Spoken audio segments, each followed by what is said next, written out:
Merci. La qui ne sont pas parole est à nécessairement les Monsieur plus le Président Christian Jacob. Merci, Monsieur le Président.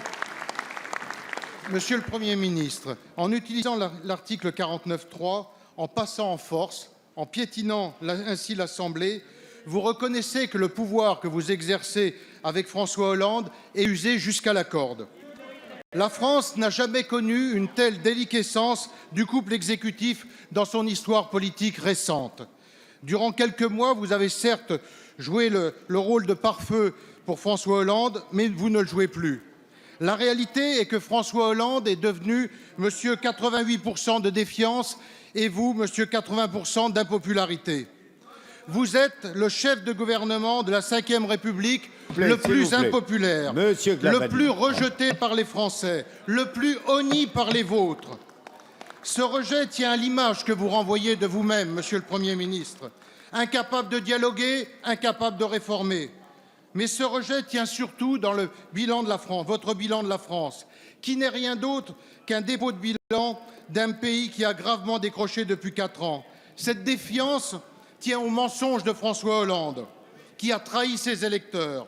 Sa campagne de 2012 a été une véritable imposture. Vous en payez le prix fort. Regardez ce que vous avez fait de votre majorité. Elle est devenue un véritable champ de ruines. Face à un tel bilan, les Français ont dépassé le stade de la déception. Ce qu'ils éprouvent, c'est l'écœurement et la colère, monsieur le Premier ministre. Colère après 4 ans d'immobilisme. Colère après 4 mois de manifestations incessantes, de blocages dans les transports, de violences orchestrées par l'extrême gauche. Dans ce contexte de rupture totale avec les Français, pensez-vous, monsieur le Premier ministre, que ce soit encore une bonne chose que vous restiez à Matignon ? La parole est à Monsieur le Premier ministre Manuel Valls.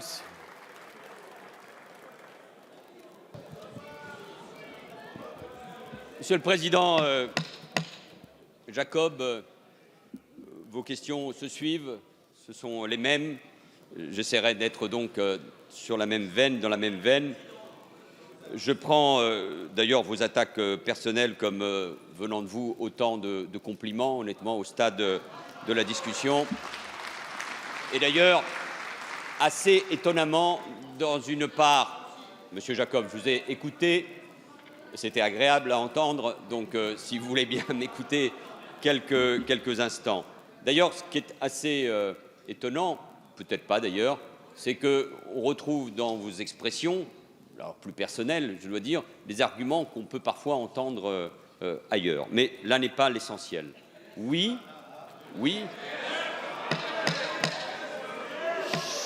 Même Monsieur Wauquiez est là, c'est dire que c'est un moment important.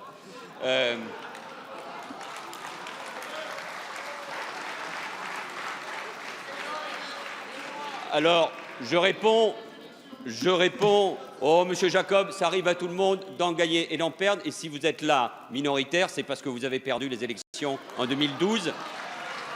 Et Monsieur Jacob, puisque vous nous parlez du peuple, il y a au moins une chose qu'il faut respecter, c'est la parole du peuple, c'est le respect du peuple. Et les élections, c'est en mai prochain. Et attendez, parce que les Français sont, au moins, mettons-nous d'accord là-dessus, souverains. Mais je vais répondre au fond, à l'une de vos questions de manière très précise. Oui, sur un certain nombre de textes, et de textes importants, nous n'avons qu'une majorité relative. Et cela, je l'assume. Je l'assume parce que c'est cette réalité. Mais la Constitution, et d'ailleurs venant de quelqu'un qui se réclame d'une formation gaulliste, c'est assez étonnant, la Constitution nous donne la possibilité de faire adopter des textes en engageant la responsabilité du gouvernement. C'est la Constitution.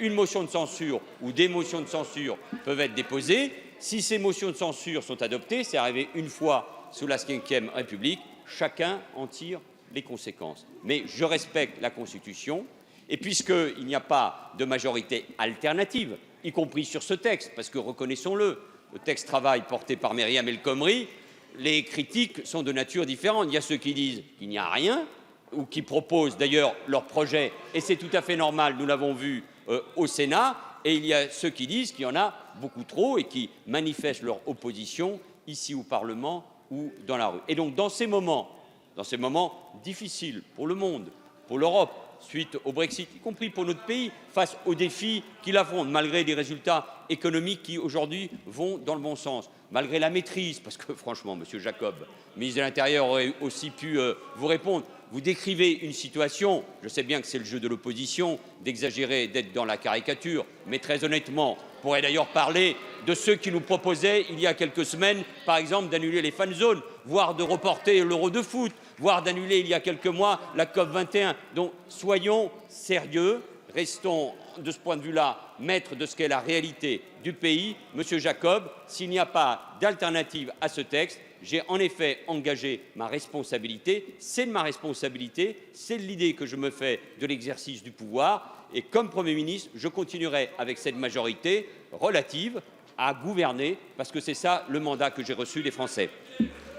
Merci, Monsieur le Premier ministre.